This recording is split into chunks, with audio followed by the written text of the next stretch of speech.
ದೆಹಲಿ ಪೊಲೀಸರು ಒಂದು ಆದೇಶ ಅಂತೂ ಇರುತ್ತೆ, ಅವರ ಆದೇಶ ಇಲ್ಲದೆ ಆತರ ವರ್ತಿಸೋದಕ್ಕೆ ಸಾಧ್ಯ ಇಲ್ಲ. ಆದ್ರೆ ಅವರು ವರ್ತಿಸಿರೋ ರೀತಿ, ವಿದ್ಯಾರ್ಥಿನಿಯರು, ಅಲ್ಲಿ ಸೇರಿದಂತ ಯುವ ಜನತೆಯ ಮೇಲೆ ಬೀಸಿರುವ ಲಾಠಿ, ನಡ್ಕೊಂಡಿರೋ ವರ್ತನೆ ನೋಡಿದ್ರೆ ಇದು ನಮ್ ದೇಶನ, ನಮ್ ಅಣ್ಣ, ನಮ್ ಜನನ, ನಮ್ ಸರ್ಕಾರನ, ಇವ್ರಿಗಿಂತ ಬ್ರಿಟಿಷರು ಎಷ್ಟೋ ಪರವಾಗಿತ್ತಲ್ಲ ಅಂತ ಅನ್ನೋ ರೀತಿಯಲ್ಲಿ ಚೀಫ್ ಜಸ್ಟಿಸ್, ಮುಖ್ಯ ನ್ಯಾಯಮೂರ್ತಿಗಳ ಒಂದು ಹೇಳಿಕೆ ಏನಿದೆ, ನಮಗದನ್ನ ನೋಡೋದಕ್ಕೆ ಸಮಯನೂ ಇಲ್ಲ, ಇಂಟ್ರೆಸ್ಟು ಇಲ್ಲ ಅಂತಂದ್ರೆ ಇನ್ಯಾವ್ದು ಇಂಟ್ರೆಸ್ಟ್ ಆಗ್ಬೇಕು?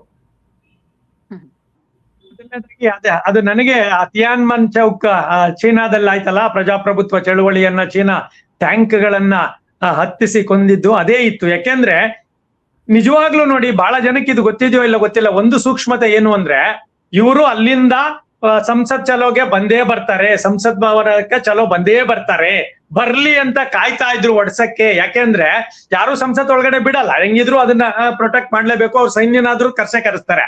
ಸೊ ಅಂದ್ರೆ ಆ 20-25 ದಿನ ಇವ್ರ ಮಾತುಕತೆ ಮಾಡಿ ಮಾಡ್ಲೇಬಾರ್ದು ಅಂತೇಳಿ ಇವ್ರು ಬರ್ಲಿ, ಬಂದಾಗ ಒಡೆಯಕ್ಕೆ ಈಸಿ. ಯಾಕಂದ್ರೆ ಅಲ್ಲಿರೋರ್ನೇ ಡೈರೆಕ್ಟ್ ಆಗಿ ಹೊಡಿಯೋದು ಬಹಳ ತಪ್ಪಾಗ್ಬಿಡುತ್ತಲ್ಲ, ಬರ್ಲಿ ಅಂತೇಳಿ ಪ್ರೀ ಪ್ಲಾನ್ ಮಾಡಿರ್ತಾರೆ. ಇದೇನ್ ಇಂಟೆಲಿಜೆಂಟ್ ಗೊತ್ತಿಲ್ಲ ಅಂತಲ್ಲ. ನಾನು ಒಂದಂತೂ ನಿಜ ವಿವೇಕಾನಂದ ಅವರೇ, ಆದ್ರೆ ಅವತ್ತು 20ನೇ ತಾರೀಕು ಸಂಸತ್ ಚಲೋಗೆ ಅಷ್ಟು ಮಂದಿ ಸೇರ್ತಾರೆ ಅಂತ ಅವ್ರು ನಿರೀಕ್ಷೆ ಮಾಡಿರ್ಲಿಲ್ಲ. ಖಂಡಿತ ಅದು ನಿರೀಕ್ಷೆನೂ ಮಾಡಿರ್ಲಿಲ್ಲ. ಬಟ್ ಬರ್ಲಿ ಒಡೆಯನ ಅಂತೇಳಿ ಅವ್ರು ಕಾಯ್ತಾ ಇದ್ರು. ಅಂದ್ರೆ ಇದೆಲ್ಲವೂ ಅವ್ರದ ಪ್ಲಾನ್. ಅವ್ರಿಗೇನ್ ಗೊತ್ತಾ ನಿಮ್ಗೆ, ಇವ್ರ ಸಂಖ್ಯೆ ಕಡಿಮೆ ಇದೆ, ನಮ್ಮ ಯಾರು ಭಕ್ತಾದಿಗಳು ಅಂಧ ಭಕ್ತರು ಯಾರಿದಾರಲ್ಲ ಅವ್ರ ಸಂಖ್ಯೆ ಕಂಪೇರ್ ಮಾಡಿದಾಗ ಇವ್ರ ಸಂಖ್ಯೆ ಇಲ್ಲ ಅಷ್ಟೇ, ಇವ್ರ ಹೋರಾಟಗಳು ಎಷ್ಟು ದಿನ ಮಾಡ್ತಾರೆ ಅನ್ನುವ ಅದೇ ಸರ್ವಾಧಿಕಾರಿ ಮನೋಭಾವ. ಅದ್ ಯಾಕೋ ಗೊತ್ತಿಲ್ಲ. ಈಗ CJ ಅವ್ರಿಗೆ 2 ರೀತಿಯ ದ್ವಂದ್ವಗಳಿದಾವೆ, ಅವ್ರಿಗೆ ಕೋಪನೂ ಬಂದಿದೆ. ಒಂದು, ಅವ್ರು ಹೇಳಿದ ಪದಗಳ ಆಧಾರದ ಮೇಲೆ ಇವತ್ತು ಈ ಒಂದು ಮೂವ್ಮೆಂಟ್ ಸ್ಟಾರ್ಟ್ ಆಗಿದ್ದು. ಅದಕ್ಕೆ ಅವ್ರಿಗೆ ಇದ್ರ ಬಗ್ಗೆ ಒಂದು ವೈಯಕ್ತಿಕ ನೆಲೆಯಲ್ಲಿ, ಯಾಕಂದ್ರೆ ಏನೇ CJ ಆದ್ರೂನು ಮನುಷ್ಯನೇ ಆಗಿರ್ತಾನೆ. ಸೊ ಏನಪ್ಪಾ, ನಾನ್ ಯಾವ್ದೋ ಮಾತಾಡಕ್ ಹೋಗಿ ಯಾವ್ದೋ ಆಡ್ಬಿಟ್ಟು ಅದು ಇಷ್ಟು ದೊಡ್ಡದಾಗಿದೆ ಅಂತೇಳಿ.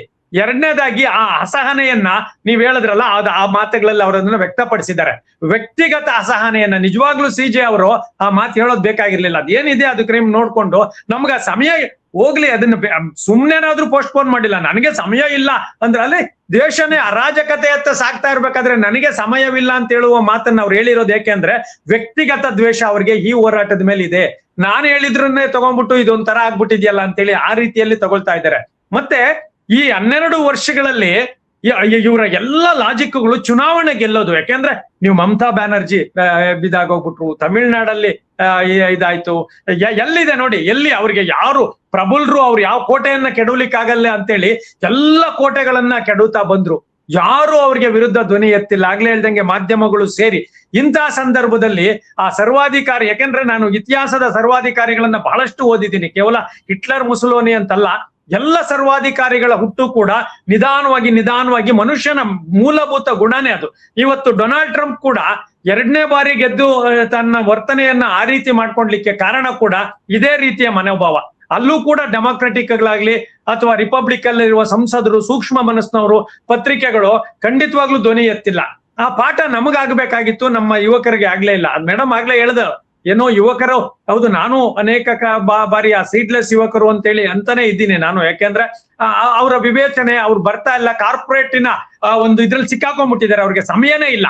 ಅಂದ್ರೆ ನಿಮಗೆ ಬದುಕಲಿಕ್ಕೆ ಜಾಸ್ತಿ ದುಡಿಬೇಕು ಅನ್ನುವ ಹಂತಕ್ಕೆ ಅವರನ್ನ ಸ್ವಿಗ್ಗಿಗಳಲ್ಲಿ ಈ ದೇಶದ 20% ಯೂತ್ಸ್ ಅನ್ನ ವಿವೇಕಾನಂದ ಅವರೇ, ಅಂದ್ರೆ ನಿಜವಾಗಿಯೂ ಅಡ್ರೆಸ್ ಮಾಡ್ಬೇಕಾಗಿತ್ತಲ್ಲ ಈ ದೇಶದ ಸಾಮಾಜಿಕ ಚಳುವಳಿಗಳು ಅಥವಾ ಸಂಘಟನೆಗಳು ಅಥವಾ ವಿಪಕ್ಷಗಳು ಯಾವ ವಿಚಾರವನ್ನ ಫೋಕಸ್ ಮಾಡ್ಬೇಕಾಗಿತ್ತು, ತಗೊಂಡು ಹೋಗ್ಬೇಕಾಗಿತ್ತು, ಆ ಕಡೆಗೆ ತಗೊಂಡು ಹೋಗಿಲ್ಲ.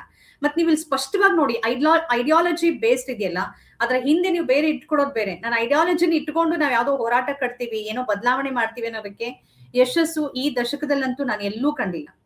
ಅದಕ್ಕೆ ಕಾರಣ ಏನು ಅಂದ್ರೆ, ಅವರು ರಾಮ ಅಯೋಧ್ಯೆಯನ್ನ ತಗೊಂಬಂದ್ರು, ಕುಂಭಮೇಳಗಳನ್ನ ಮಾಡ್ತಾ ಬಂದ್ರು. ಅದನ್ನ ನೋಡಿ, ನಾವು ಎಷ್ಟೇ ಬಲವಾಗಿ ಹೇಳಿದ್ರು ಇದು ಮಹಿಳಾ ಕೇಂದ್ರೀಕೃತ ಈಗಿನ ಕುಟುಂಬ ವ್ಯವಸ್ಥೆ. ಬಹುತೇಕ ಮೊದಲು ಪುರುಷ ಪ್ರಧಾನ ಇದ್ರು ಇದಾರಲ್ಲ ವಿವೇಕಾನಂದ ಅವರೇ. ಅಲ್ಲ, ಈಗ ಅದೇ ಮೇಡಮ್ ಹೇಳ್ದಂಗೆ ಈಗ ಆ ಭಾವನೆಗೆ ಬಂದಿದ್ದಾರೆ ಅವರು. ಇಷ್ಟು ದಿನದ ನಾನು ಹೇಳಿದ್ದು, ಇಷ್ಟು ದಿನ ಆಕ್ರೋಶ, ಯಾಕೆಂದ್ರೆ ಸಹಜವಾಗೇ ಬಂದಂತ ಆಕ್ರೋಶ ಇದು. ಈಗ ನೀಟ್ ಅನ್ನೋದು ಏನ್ ಎಲ್ಲಾರ ಮನೆಗಳಲ್ಲೂ ಇವ್ರು ಬರೆಯೋರು ಏನ್ ಇರ್ಲಿಲ್ಲ. ಒಂದ್ 20-25 ಲಕ್ಷ ಜನ ಇದ್ದಿದ್ದಷ್ಟೇ, ಆ ಕುಟುಂಬಗಳು ಇದ್ದಿದ್ದಷ್ಟೇ. ಇದು ಮೊದಲಿಂದ ಈಗ ಬೆಳ್ಕೊಂಡ್ ಬಂದಿರುವಂತಹ ಅನೇಕ ಆಕ್ರೋಶಗಳ ಒಟ್ಟು ಮೊತ್ತ. ನೀವ್ ಇಲ್ಲ ಅಂದ್ರೆ ಇಷ್ಟು ದೊಡ್ಡ ಬರೀ ನೀಟ್ ಎಕ್ಸಾಮ್ಗೋಸ್ಕರನೇ ಆಗೋದಂತಲ್ಲ. ನೀಟ್ ಎಕ್ಸಾಮು ತತ್ಕ್ಷಣದ ಕಾರಣ. ಯಾವುದೇ ಮಹಾಯುದ್ಧಗಳು, ಯಾವುದೇ ಕ್ರಾಂತಿಗಳಿಗೆ ಇದು ತತ್ಕ್ಷಣದ ಕಾರಣ. ಇಷ್ಟು ಸುಲಭ ಅಲ್ಲ. ಇವ್ರೇನೋ ನೋಟ್ ಬ್ಯಾನ್ ಮಾಡಿದ್ರು, ವೆಯ್ಟ್ ಮಾಡ್ತಾ ಇದ್ರು, ಇವ್ರೇನೋ ಆಪರೇಷನ್ ಸಿಂಧೂರ ಮಾಡಿದ್ರು. ಎಲ್ಲರೂ ಕೂಡ ಇವ್ರು ಚುನಾವಣೆ ಸಂದರ್ಭದಲ್ಲಿ ಮಾತ್ರ ಈ ರೀತಿಯ ಕೆಲವು ಭಾವನಾತ್ಮಕ ವಿಷಯಗಳನ್ನ ಕೆರಳಿಸ್ತಿದ್ದಾರೆ. ಅದನ್ನ ಬಿಟ್ರೆ, ಯಾಕೆಂದ್ರೆ ನಿಮ್ಗೆ ಮೀಡಿಯಾ ಇದೆ, ಎಲ್ರೂ ನಿಮ್ಗೆ ದೊಡ್ಡ ಇದಿದೆ. ಇವತ್ತಿನ ಪೇಪರ್ ಅಲ್ಲೂ ನೀವು ನೋಡಿದಿರಿ, 1914 64 ಲಕ್ಷ ಕೋಟಿ ಸಾಲ ಇದ್ದಿದ್ದು 201 ಲಕ್ಷ ಕೋಟಿ ಸಾಲ ಆಗಿದೆ. ಅಂದ್ರೆ ಎಲ್ಲಿ ತಗೊಂಡೋದ್ರಿ ದುಡ್ಡು? ಅಲ್ಗೂ ಸಾಕ್ತಾ ಇಲ್ಲ. GST 2 ಲಕ್ಷ ಕೋಟಿ ಪರ್ ಮಂತ್ ಬರ್ತಾ ಇದೆ. ಹಾಗಾದ್ರೆ ಎಲ್ಲಿ ಹೋಗ್ತಾ ಇದೆ? ಈ ವ್ಯಕ್ತಿ ದುಂದು ವೆಚ್ಚ ಮಾಡ್ತಾ ಇದ್ದಾನೆ, ಈ ವ್ಯಕ್ತಿ ವಿದೇಶ ಯಾತ್ರೆ ಮಾಡ್ಕೊಂಡು ಮಜಾ ಮಾಡ್ತಿದ್ದಾನೆ ಅಂತ ಅವ್ರ ಭಾಷೆಯಲ್ಲಿ ಹೇಳೋದಾದ್ರೆ, ಆ ಜಂಜಿಗಳಿಗೆ ಗೊತ್ತಾದ ಮೇಲೆ ಈ ಒಂದು ಆಕ್ರೋಶಕ್ಕೆ ಎಲ್ರೂ ಸೇರಿ ಬಂದಿರೋದು. ಇನ್ನೇನಿದೆ, ಐಡಿಯಾಲಜಿಕಲ್ ಅಲ್ಲ, ಇದು ಅನ್ಆರ್ಗನೈಸ್ಡ್. ಈಗ ದೀಪಕ್ ಪಟ್ಕೆ ಅನ್ನೋದು ಹೇಳಿದ ತಕ್ಷಣ ಅಷ್ಟೊಂದು ಯಾಕೆ ಬಂದ್ರು? ನಾವೆಲ್ಲ ಹೇಳಿದ್ದು ಅಂದ್ರೆ ಆ ಜಂಜಿಗಳಿಗೆ ಆ ಭಾಷೆ ಕನೆಕ್ಟ್ ಆಗಿದೆ. ನಾವೆಲ್ಲ ಎಷ್ಟೇ ಬುದ್ಧಿವಂತರಾಗಿ ಎಷ್ಟೇ ಮಾತಾಡಿದ್ರು ನಾವು ಕನೆಕ್ಟ್ ಆಗಿಲ್ಲ, ಅವ್ರು ಕನೆಕ್ಟ್ ಆಗಿದ್ದಾರೆ. ಆ ಕಾರಣಕ್ಕಾಗಿ ಇದು ಒಂಥರ ಖಂಡಿತವಾಗ್ಲೂ ಅಂದ್ರೆ ಡೈವರ್ಟ್ ಮಾಡೋದಕ್ಕೆ ಬಹಳ ಮಾಡ್ತಾರೆ, ಇನ್ನೂ ಏನೇನೋ ಇದೆ, ಇದಷ್ಟು ಸುಲಭವಾಗಿ ಗುರಿ ಮುಟ್ಟಲ್ಲ. ಆದ್ರೆ ಒಂದು ನೀವ್ ಹೇಳ್ದಂಗೆ ಆಶಾಭಾವನೆ ಅಂತೂ ಉಂಟಾಗಿದೆ. ಅದಕ್ಕೆ ನಮ್ಮೆಲ್ಲರ ಬೆಂಬಲ, ನೈತಿಕ ಬೆಂಬಲ ನಾವು ಕೊಡ್ಲೇಬೇಕು. ಮಾಧ್ಯಮಗಳು ಕೂಡ ಇವತ್ತು ಸ್ವಲ್ಪ ಉಲ್ಟಾ ಹೊಡಿತಾ ಇರೋದನ್ನ ನೋಡ್ತಾ ಇದ್ದೀನಿ. ಆದ್ರೆ ಅದು ಅಸೂಕ್ಷ್ಮವಾಗಿ ಉಲ್ಟಾ ಹೊಡಿತಾ ಇದ್ದಾರೆ. ಹಂಗನ್ಬಾರ್ದು. ಆತ್ಮಸಾಕ್ಷಿಯಿಂದ ಯುವಕರಿಗೆ ಕೊಡ್ಬೇಕು, ಒಬ್ಬ ಸರ್ವಾಧಿಕಾರಿಯನ್ನ ಬೆಳಿಲಿಕ್ಕೆ ಬಿಡಬಾರ್ದು. ಓಕೆ, ಮಾಧ್ಯಮಗಳ ಬಗ್ಗೆ ಮತ್ತೆ ಮಾತನಾಡ್ತೀನಿ. ಅಂಕಲ್ಗೆ ಅವರೇ, ಸರ್ಕಾರ ಮನಸ್ಸು ಮಾಡಿದ್ರೆ ಇದನ್ನ ಮೊದಲೇ ಬೇರೆ ರೀತಿಯಲ್ಲೇನೆ ನಿರ್ವಹಿಸಬಹುದಾಗಿತ್ತು.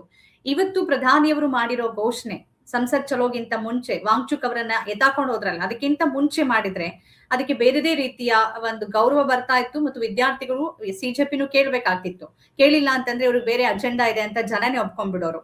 ಯಾಕೆ ಕಾಯ್ತು ಅಂದ್ರೆ ಇದಾಗ್ಲಿ ಅಂತ ಕಾಯ್ತಾ, ಅಥವಾ ಮೊನ್ನೆ ಲಾಠಿ ಚಾರ್ಜ್ ಮಾಡಿದ್ರೆ ಅದ್ರ ಪರಿಣಾಮ ಏನಾಗತ್ತೆ ಅಂತ? ಅದು ಸಂಸತ್ ನಡೀತಿರೋ ಹೊತ್ತಿಗೆ ಅದರಿಂದ ಕೂಗಳತೆ ದೂರದಲ್ಲಿರೋ ಜಂತರ್ ಮಂತರ್ ನಲ್ಲಿ ಯುವ ಸಮುದಾಯವನ್ನ ಈ ತರ ಹೊಡೆದ್ರೆ ಏನಾಗುತ್ತೆ ಅನ್ನೋ ಪರಿಣಾಮ ಗೊತ್ತಿರ್ಲಿಲ್ವಾ ಅವ್ರಿಗೆ?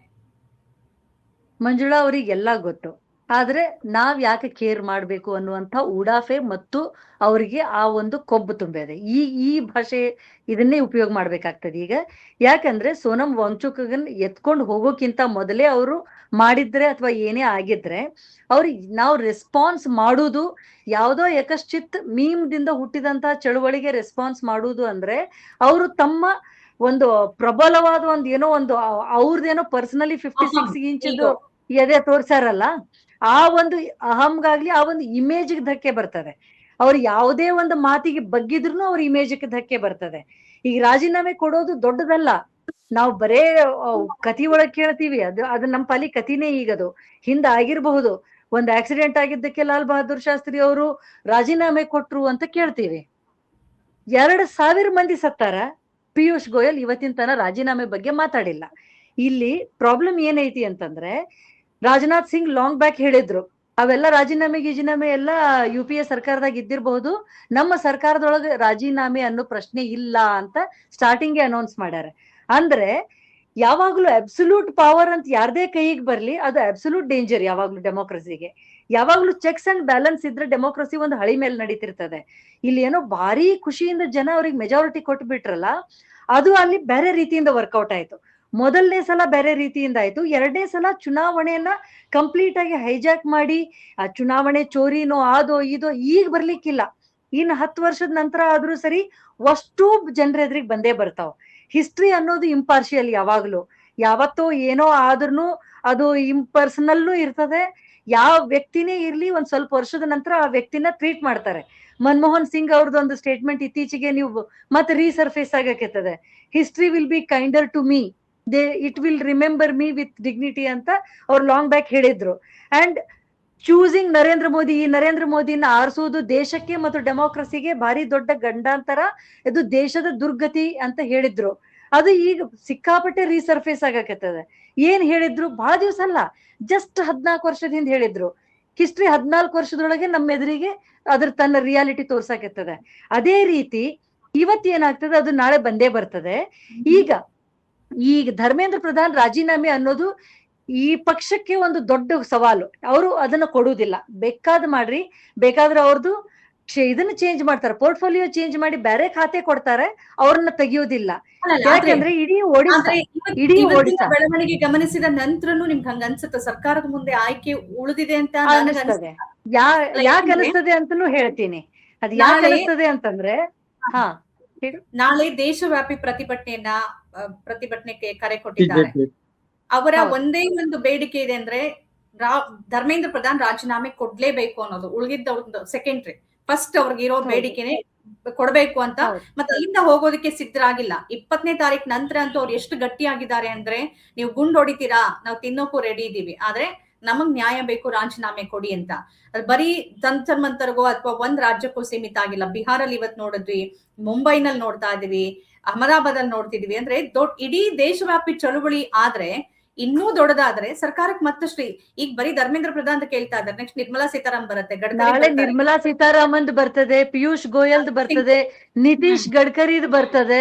ಇವ್ರು ಎಲ್ಲಾರು ಎಷ್ಟು ಇನ್ಕೇಪೇಬಲ್ ಅದಾರ, ಇಡೀ ದೇಶದೊಳಗೆ ಎಷ್ಟ್ರ ಮಟ್ಟಿಗೆ ಭ್ರಷ್ಟಾಚಾರ. ಆ ಎಥನಾಲ್ ಅನ್ನೋದಂತೂ ದೊಡ್ಡ ಪೂರಾ ಇಂಡಸ್ಟ್ರಿನೇ ಕೆಡ್ಸಾಕತ್ತದ. ಇಲ್ಲಿ ಇವ್ರಿಗೆ ಒಬ್ಬ ಮನುಷ್ಯಂದು ಕೊಡಿಸಿದ್ರೆ ಇಲ್ಲಿ 2 ಕಡೆಯಿಂದ ಹೊಡೆತ ಬೀಳ್ತದೆ. ಅದಕ್ಕೆ ನನಗ ಅನ್ಸೋದು, ಗೊತ್ತಿಲ್ಲ, I am not political analyst, but ನನ್ನ ಅಂಡರ್ಸ್ಟ್ಯಾಂಡಿಂಗ್ ಪ್ರಕಾರ ಇವ್ರ ಖಾತೆ ಬದಲಾವಣೆ ಮಾಡಿ ನಿಮಗ್ ಬೇಕಾಗಿರೋದು ಆ ಮನುಷ್ಯನ ತೆಗಿಯೋದು. ಅವನ್ನ ನಾವು ತೆಗ್ದೀವಿ, ಆದ್ರೆ ಅವನ್ನ ಅವ್ರು ಪೂರಾ ತೆಗಿಯೋದಿಲ್ಲ. ಇಡೀ ಒಡಿಸ್ಸಾದ ರಾಜಕೀಯದೊಳಗೆ ನವೀನ್ ಪಟ್ನಾಯಕನ್ನ ರೆಜಿಮ್ ಏನಿತ್ತು, 24 ವರ್ಷದ ರೆಜಿಮ್ ಅನ್ನ ಬೀಳಿಸಿ ಅಲ್ಲಿ ಬಿಜೆಪಿಯನ್ನ ತರಕ್ಕೆ ಮೇನ್ ಕಾರಣ ಈ ಮನುಷ್ಯ ಧರ್ಮೇಂದ್ರ ಪ್ರಧಾನ್. ಆದ್ರೆ ಧರ್ಮೇಂದ್ರ ಪ್ರಧಾನ್ ತಂದ ಅಂತ ಹೇಳಿ ಅವನೇನಾದ್ರೂ ಸಿಎಂ ಮಾಡಿದ್ರ ಅವರು ಇಲ್ಲ. ಯಾಕಂದ್ರೆ ಆ ಮನುಷ್ಯ ಅಲ್ಲಿ ಪವರ್ಫುಲ್ ಅದಾನೆ. ಪವರ್ಫುಲ್ ಅನ್ನೋರು ಯಾರು ಅಲ್ಲಿ ಬೇಡ. ಒಂದ್ ದೊಡ್ಡ ರಾಜ್ಯ ಇತ್ತು, ದೊಡ್ಡ ಜನಸಂಖ್ಯೆ ಇತ್ತು ಅಂದ್ರೆ ಅಲ್ಲಿ ಅವರಿಗೆ ಪಪೆಟ್ನಂತಹ ಸಿಎಂಗಳು ಬೇಕು. ಅಲ್ಲಿ ಮಾಂಜಿನ ತಂದು ಕುಂಡ್ರಿಸಿದ್ರು, ಈ ಮನುಷ್ಯನ ಕರ್ಕೊಂಡ್ ಬಂದು ಸೆಂಟ್ರಲ್ದಾಗ ಇಟ್ಕೊಂಡ್ರು. ಇಲ್ಲಿ ಯಾರನ್ನೂ ಇಂಡಿವಿಜುವಲ್ ಆಗಿ ಬೆಳೆಯಕ್ ಬಿಡೋದಿಲ್ಲ. ಇರಾನಿ ಒಂದ್ಸಲ ಸೋತ್ರೆ ಅದಕ್ಕೆ ಅವನ್ನ ತೆಗಿಯೋದಿಲ್ಲ, ಚೇಂಜ್ ಮಾಡಬಹುದು ಅಂತ ಅನಿಸ್ತದೆ. ಖಾತೆ ಬೇರೆ ಕೊಡ್ಬೋದು. ನನಗೆ ಇವತ್ತಿನ ಸ್ಥಿತಿ ನೋಡಿದ್ರೆ ಹಂಗ ಅನಿಸ್ತಿಲ್ಲ. ಯಾಕೆಂದ್ರೆ ಆ ಬೇಡಿಕೆ ಹಂಗೇನಾದ್ರೂ ಆದ್ರೆ it is good. I hope for that. ಆದ್ರೆ ಒಳ್ಳೇದು. ನಮ್ಮ ಕಾರ್ಯಕ್ರಮಗಳನ್ನ ನೀವು ನೋಡ್ತಾ ಇದ್ರೆ ನಮ್ಮ ಚಾನೆಲ್ ಅನ್ನ ಸಬ್ಸ್ಕ್ರೈಬ್ ಮಾಡಿ, ಪಕ್ಕದ ಬೆಲ್ ಐಕಾನ್ ಒತ್ತಿ ನಮ್ಮನ್ನ ಬೆಂಬಲಿಸಿ. ಹಾಗೆ ನಮ್ಮ ಕಾರ್ಯಕ್ರಮಗಳನ್ನ ಲೈಕ್ ಮಾಡಿ, ಕಮೆಂಟ್ ಮಾಡಿ, ಅದನ್ನ ಬೇರೆಯವರಿಗೂ ವಾಟ್ಸ್ಆಪ್ ಮೂಲಕ ಶೇರ್ ಮಾಡಿ. ನೀವು ಹೀಗೆ ಮಾಡಿದಾಗ ನಮ್ಮ ಚಾನೆಲ್ ಇನ್ನಷ್ಟು ಮತ್ತಷ್ಟು ಜನರಿಗೆ ತಲುಪಲು ನೀವು ನಮ್ಮೊಂದಿಗೆ ಸಹಕರಿಸಿದ ಹಾಗಾಗುತ್ತೆ. ಇದು ನೀವು ಯಾವುದೇ ಖರ್ಚಿಲ್ಲದೆ ಕೆಲವೇ ಸೆಕೆಂಡುಗಳಲ್ಲಿ ನೀಡಬಹುದಾದ ಸಹಕಾರ. ಧನ್ಯವಾದಗಳು.